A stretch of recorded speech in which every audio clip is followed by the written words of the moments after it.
What's interesting is uh, I work with women in the messy middle when they realize, okay, now I have to, actually have a strategy to get clients.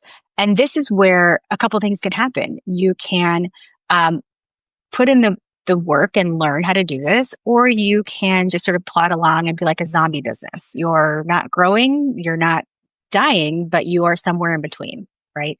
I'm not like a big zombie person, but I understand that like that's how zombies work.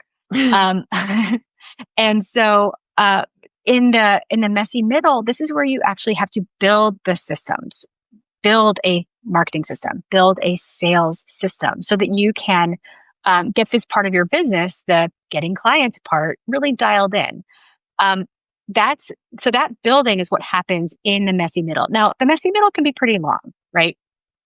But when that starts to work, what we see is that then you start to get an eye, actually, when that starts to work, what we see is that people are the victims of their own success. Now they have the clients. Now they are getting paid. Now they're getting more inquiries than they know what to really do with. They have, they can pick and choose and whatnot. Then they're thinking about, well, now I have to think about my bandwidth, or do I bring on a team? And then they're sort of moving into scaling Yeah. mode. Um, and scaling for a consulting business is, maybe a little different than what you would think about in the traditional sort of scaling terminology. In most of the business sort of parlance, scaling is growth at all costs, optimize for money, do whatever it takes, hustle. Scaling for a consulting business is a little different.